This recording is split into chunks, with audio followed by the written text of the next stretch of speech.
Welcome back. Oh my God. Welcome back to this season's podcast. I can't believe I'm back. After all this time off, here I am bringing you the Bridal Suite series. But before I jump in and tell you a little bit about that, I want to let you know that this season's podcast is brought to you by Aurelia Cosmetic Clinics. They are covering everything from bridal beauty prep, from facial treatments, skin correction, right through to Botox and even surgical procedures. But you can learn more over at aurelia.ie. Now, I did say that this is the Bridal Suite series. Now, let me tell you this. I am finally taking this podcast a little bit on the road to report live from some beautiful bridal suites around the country. So I couldn't not do where it all started for me, right here in the glorious Station House Hotel in Kilmessan. So my first couple of episodes are going to be right here in this gorgeous bridal suite. This is the master suite. It is absolutely stunning. And there's also a second bridal suite, which is the signal box, which is the little house that stands outside. So you can learn more over at stationhousehotel.ie. But look, today you're just left with me. It's just little old me today, because this episode is called You're Engaged, Now What? Right? So you've waited this time, the ring has gone on the finger, and now you kind of have to get your act in gear and you have to figure out, oh, how are we going to pay for it? What are we going to do? How many people are we bringing? What am I going to wear? All of these issues and all these ideas start to buzz around in your head. So I have a very simple strategic framework, because we do love a little bit of a framework here, that is going to bring you through just the overarching big picture of planning.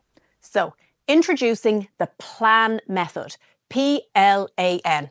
Yes, it puts the plan in wedding planning. Right. So bear with me on this, okay? So number one, P is for pause. Like, Sara, sorry, what? I've got this ring on my finger. I need to get going now. You don't, right? Just bear with me. There's plenty of time for the excitement, right? I hate to be bah humbug here. So what you're going to do in the pause phase is you're actually going to enjoy yourself, enjoy the party. You're not going to be thinking of anything. You're actually going to have a lovely free brain. People are going to be throwing their stuff at you. Deflect, right? Pause is really about where both of you can sit down, start having just a little bit of a come together to go, okay, what is it that we want? You're going to start having those loose conversations, but this is all around pausing. You're not jumping in straight away booking venues. You're not jumping in booking suppliers and locking in dates. You don't do any of that yet. First of all, this is a stage where a lot of couples don't actually sit down and go through the detail of what they have in their heads of what a good wedding looks like. This is where one might say, well, I want to bring the whole football team. And the other is saying, no, we're going abroad and we're going to have 80 people. Like, that is a very big conflict of visual for your day. So the pause section allows you to have that breathing space to actually just tease out those ideas and even start nudging some of those conversations around a little bit about money in terms of what you're comfortable actually parting with and how much emphasis and priority you're going to put on it. Because let's face it, we're in the craziest stage. You are the sandwich generation at the moment, because you're getting sandwiched from everywhere. You're trying to buy a house. You're trying to get married, you're trying to have kids, and maybe not all of you are trying to have kids, but there's so much that you have to pay for and build to build your lives together, and it's a big overhead.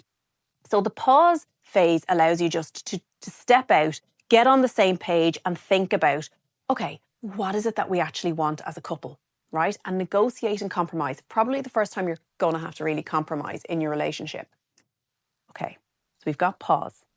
Stop, pause. Listen, learn, talk. Don't let anybody else in at this phase. Don't be telling anybody your ideas. Keep everybody out. They're all going to throw their stuff at you and you're going to be all over the place.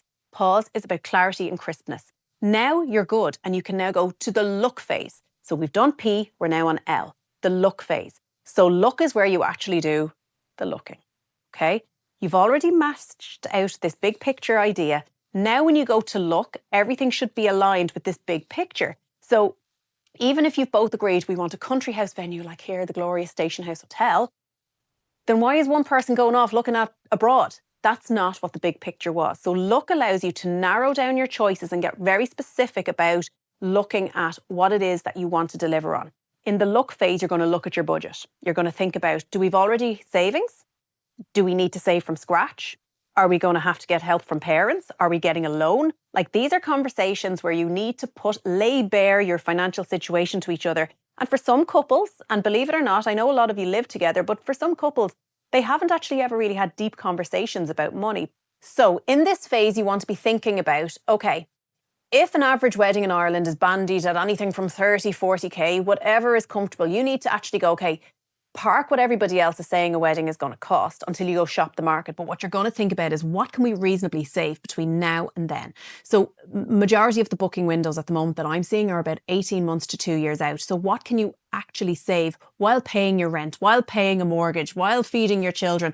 What can you do in that time? And that's the budget you should be working from. I find a lot of couples go shop the market, fall in love with things, and then have to try and reverse engineer to find that money. Look, either way, do you. But at least you're on the same page about that financially. That's really, really important. Now, the next piece that you're going to do is once you get an idea of your money and your budget and how all this is going to come together, you're going to look at your guest list. Okay, so this is really important. In the P phase, you already decided whether it's going to be big or small. Now you're going to start putting pen to paper. You don't have to have an exact list, but what you should be doing at this stage is starting to jot down the names of the people who are definites and people who are maybe. So think about your A squad and your B squad, okay? People will drop out of A and B can come in. That's all good. But you should be at this stage thinking about the size of wedding, because once you know the money, once you know how many people, the amount of people define really how much you're going to have to spend in a bulk, but also it defines the size of venue that you're going to have, all of those different things. So start thinking about that in that look phase, okay? So you're doing a lot of the practicalities, a lot of the groundwork, you're getting all of that in your P&L phase. So now we move on to the agree section, which is your A. So we've got P&L sorted. You're on the same page, you've done your desk research. Agree is now where you actually go and agree what it is that you're going to start investigating. You cannot move any further without agreeing the vendors and suppliers, whatever it is, with your date-sensitive items. You have no wedding without a date, okay? So your date-sensitive items, number one is you need to get your venue first. You then need to get your ceremony, and sometimes you need to bounce between the two. So if you're getting married in a church, you might need their availability, or your celebrant, the civil registrar, you need to balance those dates. So number one is the first things you're going to shop for, your venue, number one. So this is the biggest bulk that you're going to spend. This is going to take up 70% of your budget. In some cases, you might get away with 50% of your budget, depending on how you format it, but it is going to take up the biggest chunk of change in your budget. So this is where we start thinking about, we've already decided it's going to be country house, it's abroad, it's this amount of people. You've got all that work done. Now you can go and shop and narrow, rather than going, oh, a castle, oh, a country house, oh, Portugal, or whatever. You now know, no, we're going for a castle in Ireland, which narrows our choices to these 5 places because we only want to be within an hour's drive of each other, okay? That is perfect. You then get that list, and what you're going to start doing at that stage is researching, looking at their reviews, looking at their socials, looking at their websites. You're going to start getting that fine-tuned list of where you're physically going to go and view. When you get your venue boxed off, we move into the next stage, but you rinse and repeat this method of agree every time you go to book a different supplier. But just to come back to those date-sensitive items, these are the suppliers, once you book your venue, that can only take one of anything a day. So that might be your makeup artist, your hair, your photographer, your videographer, maybe even your content creator. They can only do one a day, and that's what you're looking at. You need to get those date-sensitive items booked after you get your venue and celebrant booked, okay? You don't have to do it all at once. You can take one a week, you can take one a month, whatever you're comfortable with. But really remind yourself in the next phase, you're going to start putting money down, okay? So now we get to the N, which is navigate, negotiate.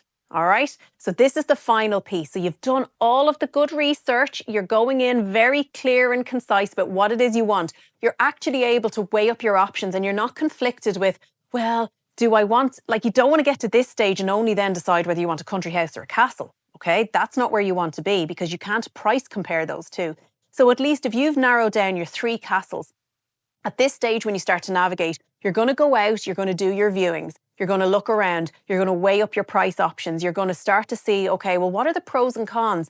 Your pros and cons aren't just financial, they're also emotive things. So it might be the aesthetic, the look and feel, you know, how the wedding coordinator made you feel. It might even be how many rooms you're going to get, how many, whatever that might be. All of these pros and cons you need to put down on paper so that you can actually judge and compare very easily, because that's what's going to make you confident when you go to physically negotiate. So in the negotiate phase, this is where you are laying it down with the coordinator to go and book your venue. And I'm focusing on venue here as a first point, because you can then rinse and repeat this method across every single thing that you book. But what you're trying to do here is saying, look, It's between you and another place. They're giving me X, Y, and Z, and maybe you want to give them an opportunity to come back and say, well, we could match that. Or what you may want to do at that stage is go, okay, they may not give us any added value or give us a discount here, but at least we know when we're booking that we've booked it, knowing why we've booked it and how we are happy to rule out something cheaper because we're actually getting the experience we want. And I think that's really important because I tend to find that a couple of months out, people rush this phase and book things really quickly. And then a couple of weeks or a couple of months before their wedding, they're like, I don't know if I rushed it and now I'm not happy and I didn't really understand this term that they had and I didn't realise that we'd have to be out this time the next day. Take your time with this, okay? So in the navigate, negotiate, you're trying to navigate what this vendor, venue, supplier has on offer. In the negotiate, you're actually putting pen to paper and you're committing to booking this particular piece. When you go to book, you need to be very clear, guys. Don't just go ahead and sign the paper that's put in front of you. You need to read the terms and conditions. So many couples really got the land of their life when COVID kicked in, and lest we forget, I don't want to be going back there, but there are terms and conditions that if you decide that we need to move a date, or we've changed our mind, or something has happened, you've got pregnant, I don't know, but you have to change, you have to pivot. You need to look at the terms and conditions to know where you stand financially and where you stand within their contract of what you have to deliver, etc. So in that negotiate phase, read your terms and conditions. Your terms and conditions are also brilliant at telling you when you're expected to pay at different stages, okay? They'll also tell you when your supplier needs you to tell them things and when things are expected and what is that cut-off point of when you can drop things in, you know, the day before, night before. All of those different things should be laid down in your terms and conditions. So in that phase, what you want to do is sit down with whoever you're booking, whether it's a photographer, a venue, whatever it might be, talk through anything you're not clear of in those terms and conditions and ask them, what do they mean? Because I can tell you, some of the language in some of them are completely bonkers. So you want to sit down, go through those different pieces and then ask them out clearly, say, can you give me a timeline in layman's terms of when you're going to need things from me or when you are going to be engaging with me, because that helps you when you need to go and build your timeline. So you know, okay, 6 months out from the wedding, we need to pay off another €3,000 off our wedding, or we need to have a second deposit due, or we need to know how many people are coming. We need to know the exact number, whatever it is, you need to know those timelines that they need so that they can make your wedding as perfect as they possibly can. You'll also need to let things like your photographer know. Are there people there that you really want to capture? Are there particular types of photos you want to get? A lot of that will be ironed out later, in the later stages, but it's always good to give them as much upfront knowledge as you can. So if we bring it back, P, pause, take your time, get on the same page. L is about looking. It's about looking at your options. It's about looking at your situation. A is about agreeing what the vision is and narrowing your choices. Navigate, negotiate. That is really about actually shopping. There is so much more I could go into on all of those sections, but I just wanted to give you a very short, quick whistle-stop tour. You can learn so much more about this. I've so much more detail up over my website on theislebysarakennedy.ie or my book. So I have a fantastic book which breaks down every single section of every single thing that you need to book and gives you the step-by-step guide, chapter and verse. You can download it or you can buy it online, the physical book. So you will be completely armed and dangerous, knowing all your options. So, guys, first of all, please enjoy your engagement. This is such an amazing thing. If I could turn back the clock and go back to one day in my life, it would be my engagement party. It was absolutely brilliant. So really cherish these moments. Don't be rushing into everything.